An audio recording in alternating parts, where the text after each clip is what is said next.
listening to the Pharmacy Podcast Network.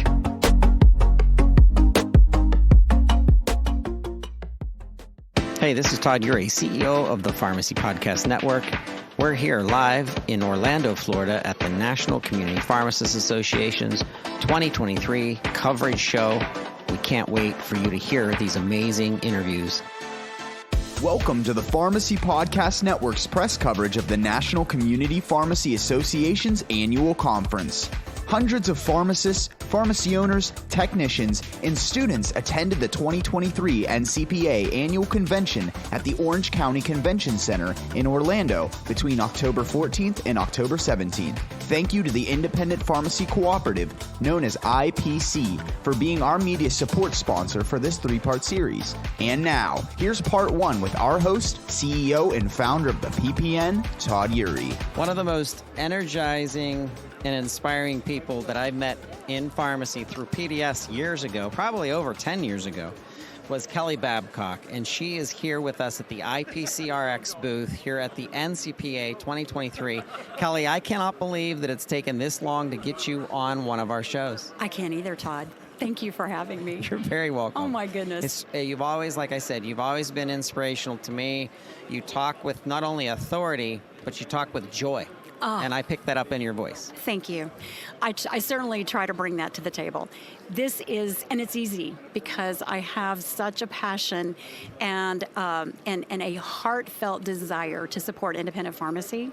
It's easy. And this has just been the greatest show to be able to reconnect with old friends and make new ones and to see folks that I've known for years like you. So thank you for having me. Well, you're very, very welcome. It's good to have you here. You know what?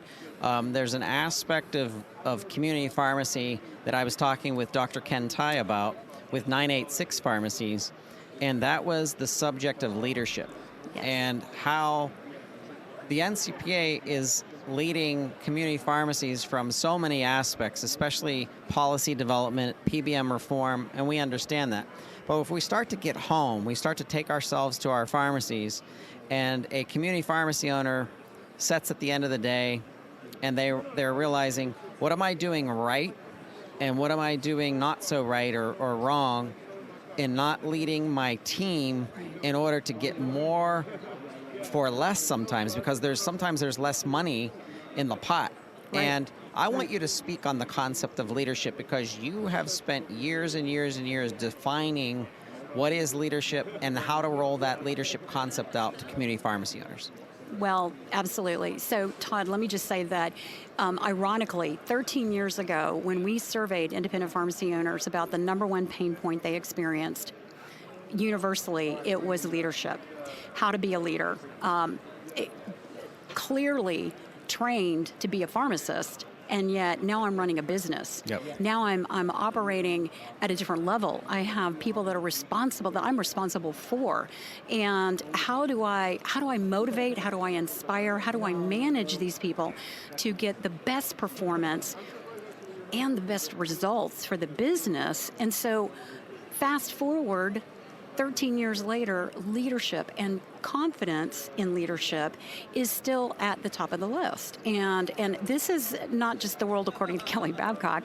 This is NCPA's having surveyed its members and understanding that it is still, it still feels elusive. Mm-hmm. And so my desire and our goal with creating my business partner, Terry Norvell, and I, we actually co-developed and co-facilitated an advanced leadership program for independent pharmacy owners and their teams that we've now delivered since 2013, so 10 years ago, to literally over 1,000 pharmacy owners and their teams through pharmacy development services. And so we know, we see it in action, we know what works. We wanted to create a program and that really helped people break it down. Yeah. Like you said, it's, when they get back into their pharmacies and it's Monday morning and it's now, I might be oh my gosh, I might have the best clinicians, I might have rock star technicians. At the end of the day, if I personally am not confident in my leadership ability. So we want to break it down. We created a formula. Let's make it this easy. Let's make it concrete. Let's give you the tools and the resources necessary to just lead yourself first, and then lead your team. And I know that NCPA is wildly supportive of that, and we hope to partner with them in the coming months ahead to bring a program like that to NCPA members.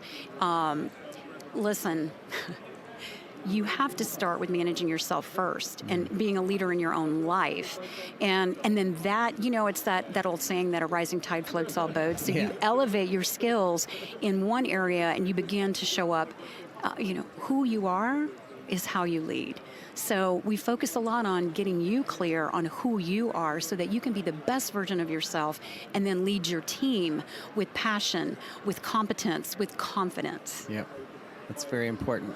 Well, I struggle with consistent leadership myself, so I would understand pharmacy owners who reach out to you to say, Kelly, where do I start? So if someone's listening right now, they didn't get to come to the NCPA, maybe they did, but they didn't get to have a chance to talk with you, how do they reach out to you?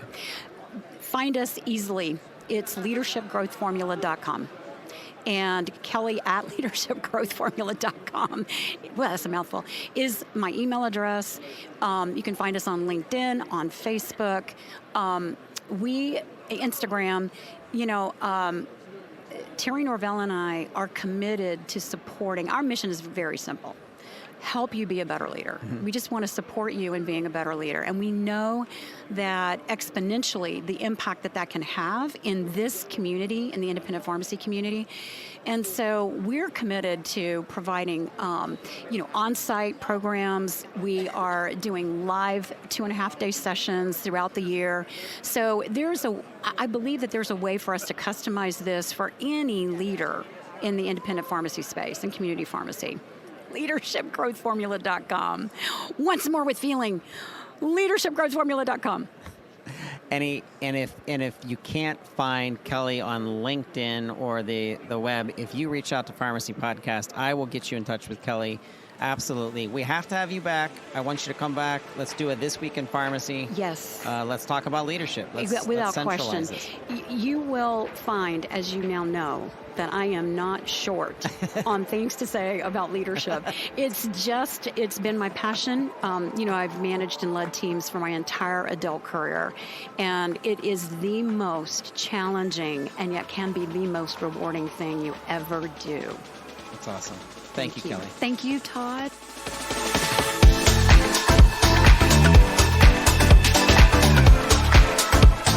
I was jealous of an interview that Ashton did with Bruce Nealon on Pharmacy Crossroads because I wanted to ask you some additional questions. So I am glad you're here at the IPC booth at the NCPA 2023. Ashton, welcome to the show. Todd, thanks for having me on. So you are fascinating with what you're building through IPC, the digital health portfolio. I want you to give our listeners, just in case they haven't understood what's actually being built, this is exciting. The clinical monitoring, documentation, the point of care testing, and actually what makes me more excited is getting paid for stuff. So talk to our listeners about this new division. Yeah, certainly, Todd. So first and foremost, I just want to be able to say that it's definitely been a team effort at IPC. When we talk about what I've been building, it's an actuality. It's what the team's been building together as a group. It started out with a vision. We went through the ideation stage, and we put ourselves in a position to be able to take a look at what are, after listening to our members, what are our members' needs. We looked at the type of innovation in the sense of, we're looking at, what's out there today, telehealth, telemedicine, how do we blend it all together, as a member-owned cooperative to make sure that the value is there, end to end. And so our company, IPC Digital Health, has a brand called iCare Plus. Our goal was to create a network under the brand. And under that brand, there are 5 pillars. Pillar number 1, which we talked about before, is our telehealth platform. Pillar number 2, we focus on home health kit and point of care testing. Pillar number 3 is people transport and prescription savings program. Being a wholesale distribution company gives us the opportunity to develop our own formulary and engage into offering our own discounts on generic drugs. Very similar to what the discount care card providers, how they work today, but the difference is that we have our own homegrown formulary, and we have a whole special program around that, which is much easier from a prescription acquisition standpoint in terms of the fees that are typically tied around traditional cards. So that's a great opportunity for us as well. When I talk about people transport, you may have heard about our recent press release that went out where we engaged into a partnership with Uber Health. So one of our biggest benefits into our remote patient monitoring platform, that's part of our telehealth strategy, is to have the opportunity to be able to get patients to their medically necessary appointments. Big problem there that patients have faced, and that remote patient monitoring platforms or reimbursements where they failed in the past is that we couldn't get the patient to the doctor in order to fulfill the care plan. So when you talk about things like excited about reimbursement, it comes from fulfilling the obligation end-to-end of the protocol that's tied to a specific engagement or a disease state that where the patient requires intervention with the various care providers, including our pharmacists. The final piece is what we're looking to administer is a copay assistance program, a platform, which we call patient affordability program. So we're under our iCare Plus network, we're able to represent ourselves much more appealing to brand manufacturers that are looking to administer an opportunity when it comes to expensive drugs with therapy treatments throughout different demographics. So it's something that we embrace, we're bringing into our culture as well. But realistically, I mean, it's a big project. So we have to take a step back and really evaluate what makes sense to launch first.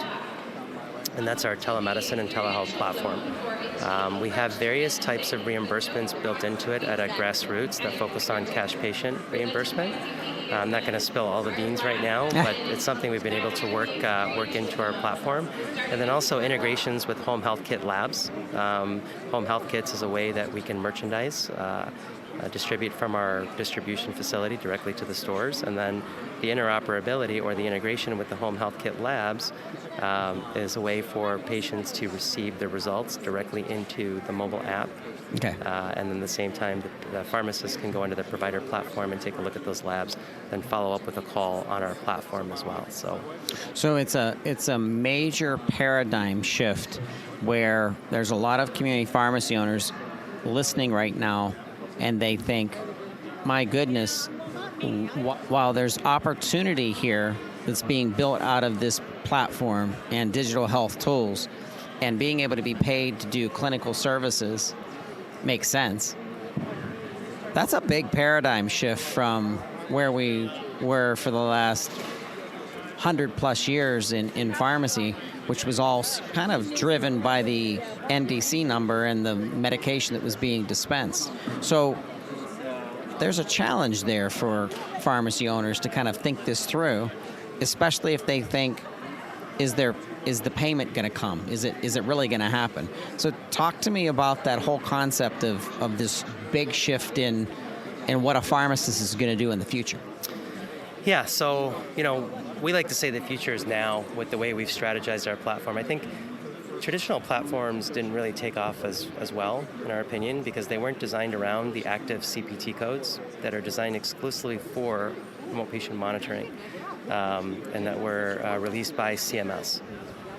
We built our platform around the fundamentals. Very easy. The codes are published. If we're talking about government-based insurance, we get a patient involved into a care plan. The platform is customized in order to cater to that care plan. Pull the data and have it submitted for reimbursement using the physician's NPI. The second thing is, forget about even the insurance aspect of it. Think about the cash patient strategy. We have our own provider network. What makes this unique is that we're able to break the barriers where historically may have violated, let's say, Stark, anti-kickback. We're dealing with a cash patient. There are no controls being written on the platform. We're dealing with a cash patient who's picked up the prescription and paid cash. We have the opportunity to incentivize our pharmacists directly for what we call telepharmacy light So we spent an extreme amount of time. We extended our scope of research. We hired some of the most outstanding legal researchers and attorneys to work with our general counsel at IPC, another major benefit to our members, advocating on behalf of this opportunity, and found that we were 100% compliance with signing off on umbrella agreements with our own providers, providing that we met the requirements that were necessary in order to reimburse our pharmacists, providing they make a qualified contact with that patient, fulfill the intervention requirement after that prescription's been written on our platform to them, and that patient's picked it up paying cash. So, we created a self-administrative and reimbursement process outside of the insurance paradigm, so to speak, as phase one.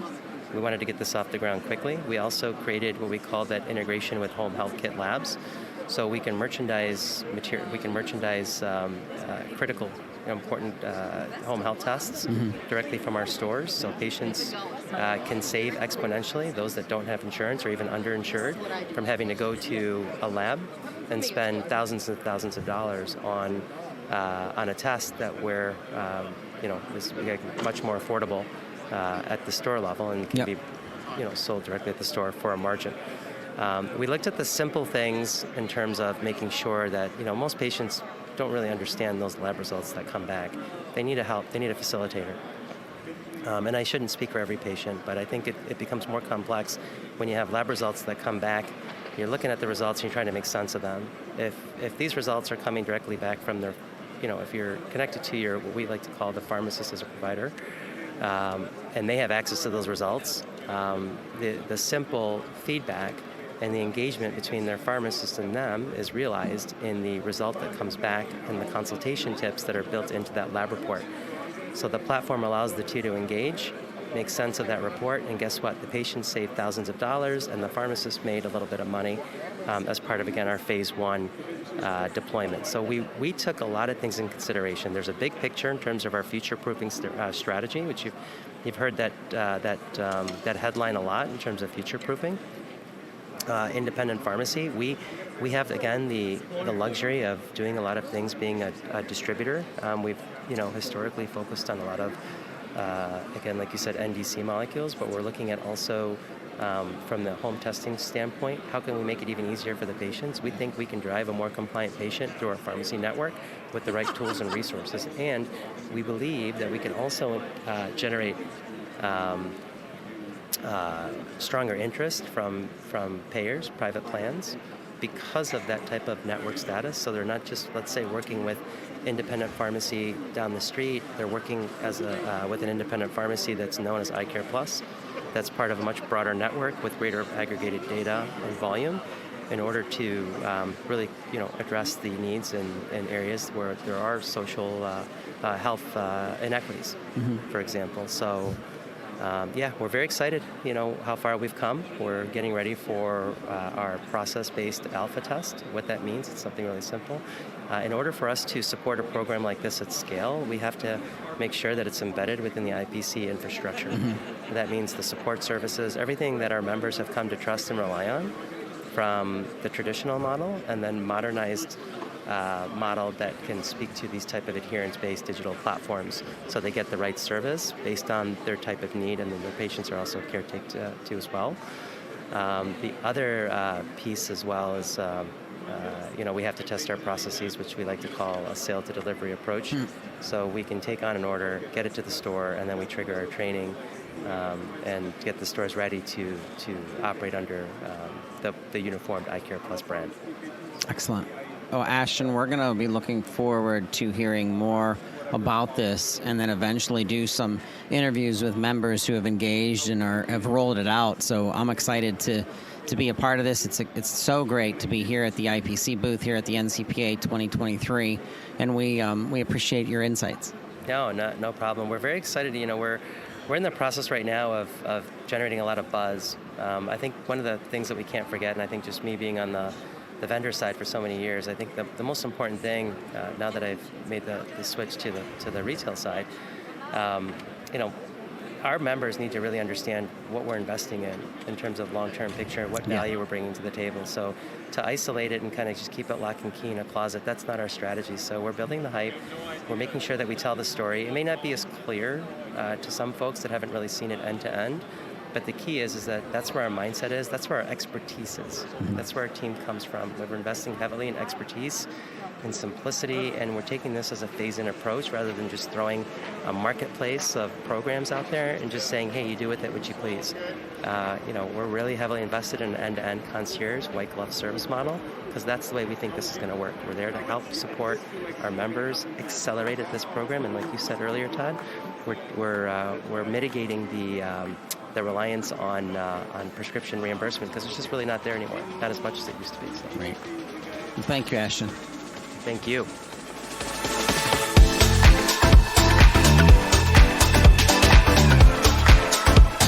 Hey, I'm here at WVU School of Pharmacy with the class of what, 2020? 2025. My name is Tim South, and I'm a third-year student. And then what podcast is WVU working on as a collaborative show? So I am part of an interprofessional team of healthcare students.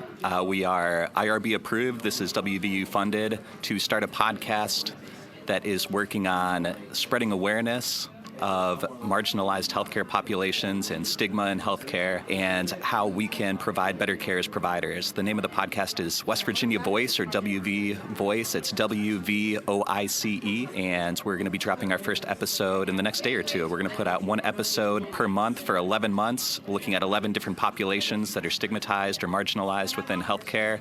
And then in the final month, we're going to have a panel of healthcare professionals talk about potential ways to overcome some of those barriers that we see and look at some of the themes that come up across all of these populations to better serve them in the future. WV Voice. You heard it here first. WVU School of Pharmacy. I'm excited to have connected with you. We'll definitely help push this content out. If there's anything else that we can ever do for you to amplify what you're working on, let us know.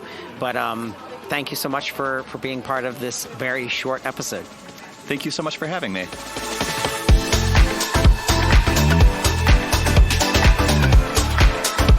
We're here at the IPC booth here at the NCPA 2023 with Bill Drilling. Bill, welcome to the show. Thank you for having me. I'm Bill Drilling. I'm a pharmacist and co-owner of Drilling Pharmacy in Sioux City, Iowa. We're the northwest corner of Iowa. We're a combo pharmacy, meaning we're both retail and long-term care. We're a CPSN Iowa member, and we're trying to offer many different clinical services to our customers, such as rapid testing for COVID, influenza, and strep. We can also treat for strep and influenza in Iowa. We're doing A1C testing, lipid panel. We're putting together a wellness program. We're doing smoking cessation, and we do all the immunizations. Plus, we're going all over Sioux City to the smaller businesses, putting on on-site vaccination clinics. So what I'm curious to hear from a pharmacy owner's point of view is the blending of community and long-term care. Now they're calling it long-term care at home.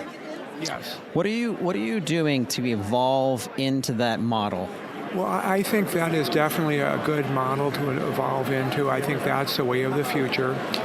We are we basically do all the services already.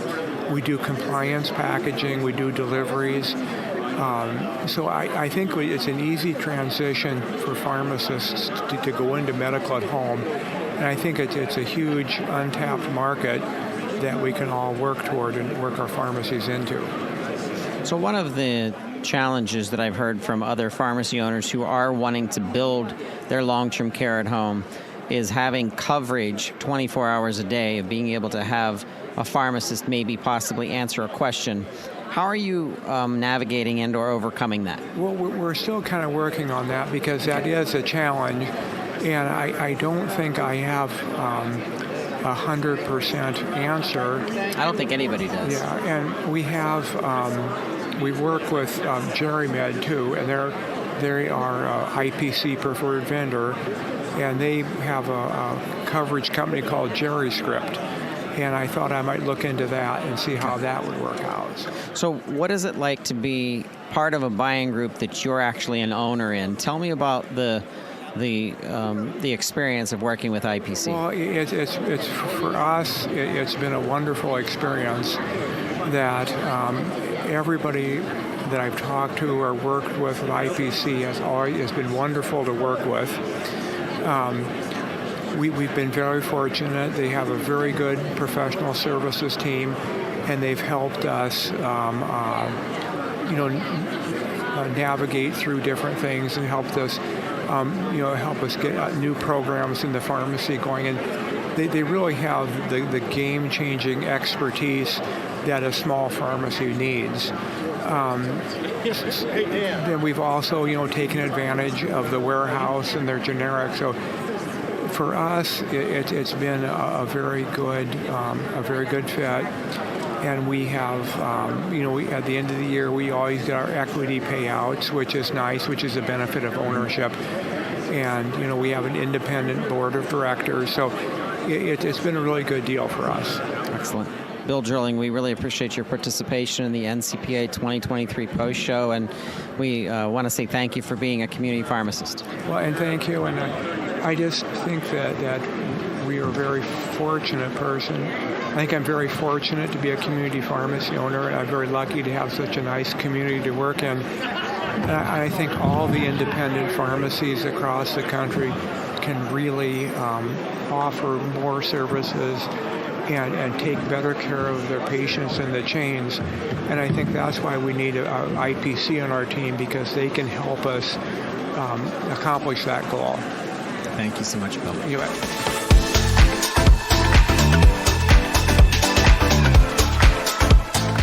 David Voseden, how are you? I'm very well, thank you. All right, we are here, NCPA 2023 at the IPC booth. It's been great to be part of this group. This group is full of energy.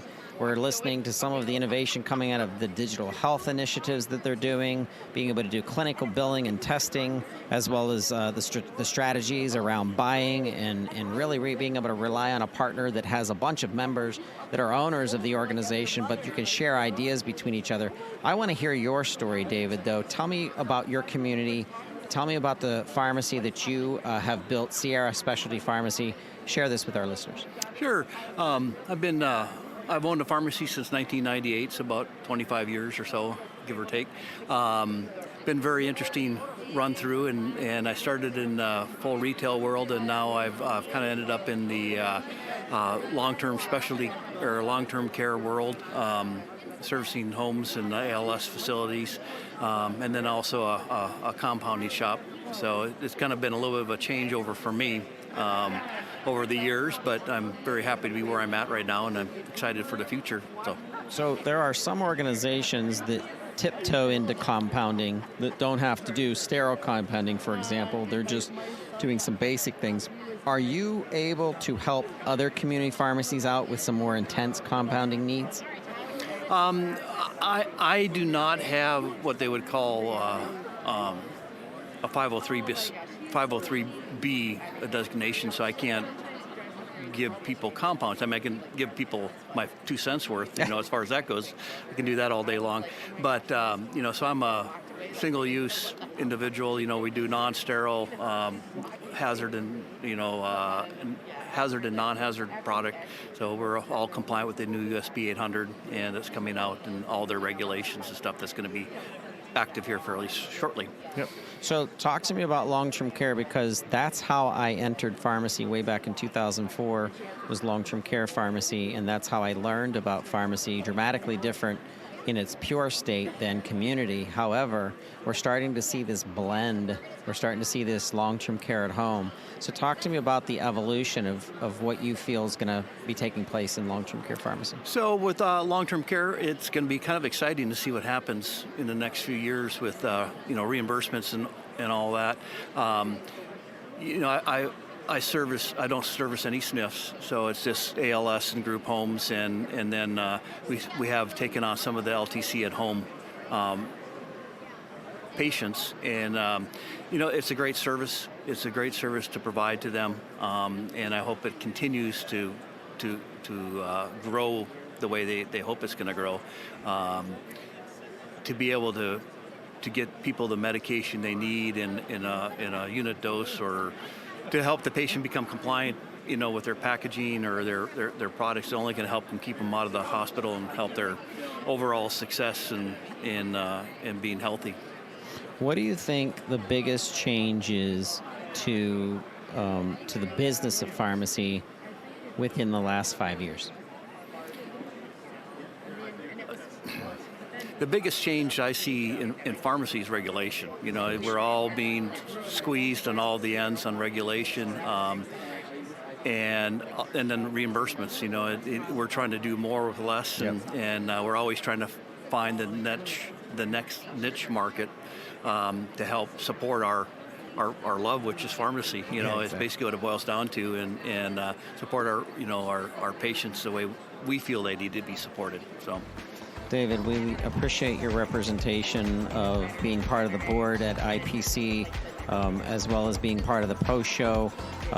Thank you for participating, and thank you for what you do in your community through pharmacy services. Thank you.